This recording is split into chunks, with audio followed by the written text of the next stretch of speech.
मोहम्मद शाह रंगीला ये 13वां मुगल बादशाह था। 1719 से लेकर 1748 तक ये दिल्ली का बादशाह था। इस रंगीले बादशाह ने कुछ और ही पराक्रम की गाथा लिखी थी। तो जान लेते हैं मोहम्मद शाह रंगीला के बारे में। सैयद भाइयों की मदद से मोहम्मद शाह बादशाह बना और कुछ ही सालों बाद इसने दोनों सैयद भाइयों का कत्ल करवा डाला।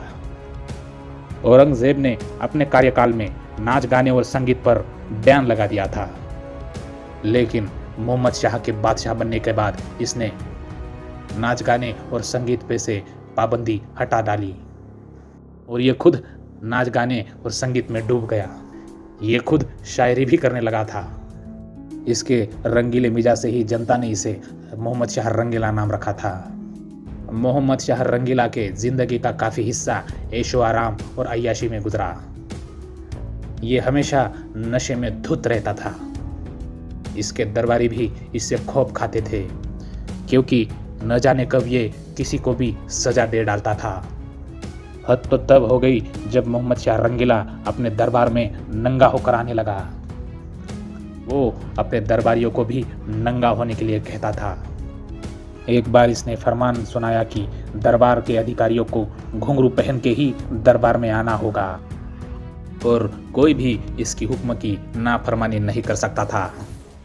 इसके बारे में ये भी मशहूर है कि ये तवायफों के साथ ही उनके ऊपर लेटकर अश्लील तरीके से हरकतें करते हुए दरबार चलाया करता था। इसने अपने घोड़े को भी एक मंत्री का ओहदा दे रखा था। आगे चलकर मोहम्मद शाह रंगीला औरतों के कपड़े पहनकर दरबार में आने लगा। औरतों के कपड़े पहनना उसको अच्छा लगने लगा था। तो इस बात से सब तरफ अफवाह फैल गई कि बादशाह अब नामर्द हो चुका है। तो मोहम्मद शाह रंगीला ने इस अफवाह को खारिज करने के लिए मोहम्मद शाह रंगीला ने खुद का अपने दासियों के साथ संभोग करते वक्त चित्र बनवाया। जब मराठा सेनापति बाजीराव ने दिल्ली पर हमला किया था, तब मोहम्मद शाह रंगीला 3 दिनों तक दिल्ली में अपने महल में छिपा रहा था। मोहम्मद शाह रंगीला के दौर में ही दिल्ली पर नादिर शाह का आक्रमण हुआ था।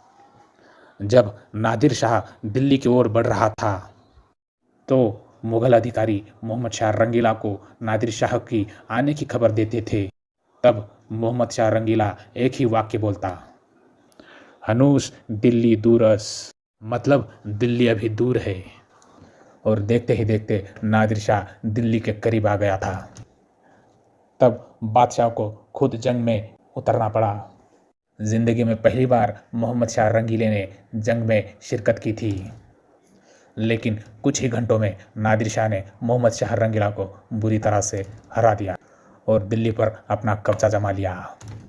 नादिर शाह जब दिल्ली में ही था, तब उसके कत्ल हो जाने की अफवाह दिल्ली में फैल गई और नादिर शाह के कुछ सैनिकों का कत्ल भी कर डाला गया।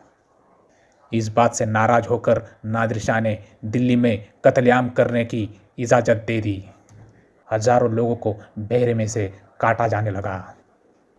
तो मोहम्मद शाह ने गिड़गिड़ाते हुए नादिर शाह से कत्लेआम रुकवाने की भीख मांगी। नादिर शाह ने कत्लेआम तो रुकवा दिया, लेकिन बदले में उसने मोहम्मद शाह रंगीला से 100 करोड़ रुपए मांगे।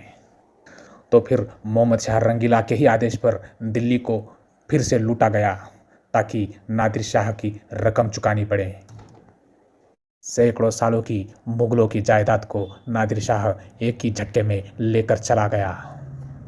जाते वक्त नादिर शाह मुगलों का तख्ते ताऊस और नायाब कोहिनूर हीरा भी लेकर चला गया।